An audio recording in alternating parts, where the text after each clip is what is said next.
લગભગ 125 શિવભક્ત કાવડિયાનું ચાંદોદથી વડોદરા મુખનાથ મહાદેવ ખાતે પ્રસ્થાન.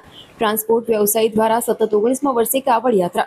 મદનલાલ શર્મા હિન્દુ ધર્મના પવિત્ર શ્રાવણ માસનું આગમન થઈ રહ્યું છે ત્યારે શિવભક્તિનો માહોલ જામ્યો છે. આ પવિત્ર મહિનામાં કાવડ યાત્રાનું વિશેષ મહાત્મ્ય રહેલું છે. પરંપરાના ભાગરૂપે વડોદરા શહેર અને જિલ્લામાંથી વિવિધ કાવડ યાત્રીઓના સંઘ પવિત્ર લોકમાતા નર્મદા નદીના જળ લેવા માટે દક્ષિણ પ્રયાગ તરીકે ઓળખાતા તીર્થક્ષેત્ર ચાંદોદ ખાતે ઉમટી રહ્યું છે.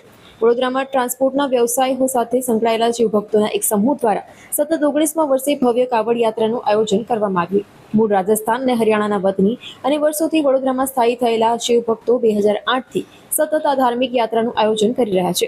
શ્રાવણ માસના પ્રારંભ પૂર્વે જ આસ્થા અને ઉત્સાહ સાથે 125 જેટલા કાવડ યાત્રીઓ ચાંદોદ ખાતે આવી કાવડિયાઓ દ્વારા ચાંદોદ ખાતે લોકમાતા નર્મદાને શ્રીફળ અર્પણ કરાયું હતું.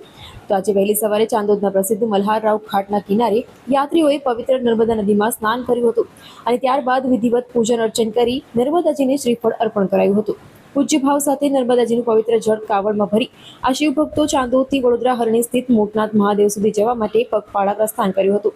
કાવડ યાત્રાના આયોજક મદનલાલ શર્માના જણાવ્યા અનુસાર આ કાવડ યાત્રા આજે રાત્રે ડભોઈ ખાતે વિસામો કરશે અને ત્યારબાદ આ સંઘ વડોદરા પહોંચશે. શ્રાવણ માસની શિવરાત્રીના પવિત્ર દિને આ તમામ કાવડ યાત્રી હરણી સ્થિત મોટનાથ મહાદેવને નર્મદાજીના પવિત્ર જળથી જળાભિષેક કરી ભગવાન શિવજીની પ્રાર્થના કરી જગતના કલ્યાણની કામના કરશે. આપ જોઈ શકો છો, દર વર્ષની જેમ આ વર્ષ બી શ્રાવણની ત્રયોદશીના દિવસે, શિવરાત્રિના દિવસે ભગવાન શંકરને જે પવિત્ર ગંગાજીનું જળ કાવડિયાઓ ચડાવે છે, એ આજે આ કાવડિયાઓ દર વર્ષની ભાંતિ ત્રિવેણી સંગમ નર્મદાજીનું નીર અને ભરીને આજે પગપાળા વડોદરા જશે. હરણી મોટનાથ મહાદેવના ઉપર અર્પણ કરશે આ જલ.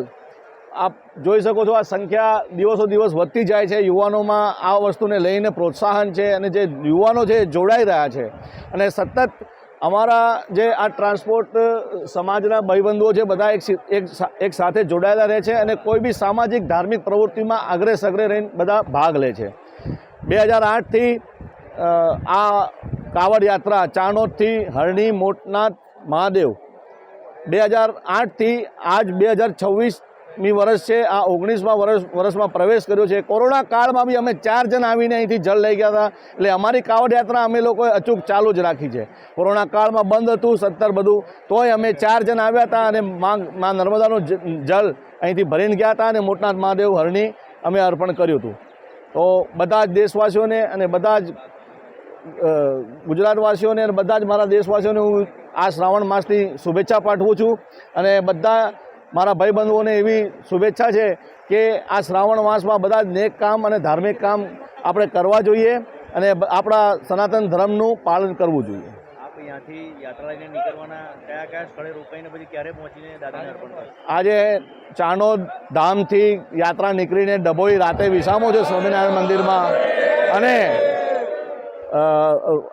આવતીકાલે રાતે પહોંચી જશે મોટનાથ મહાદેવ હરણી અને મંગળવારે ત્રયોદશીના દિવસે, શિવરાત્રિના દિવસે ભગવાન શંકરને જળ ચડાવવામાં આવશે.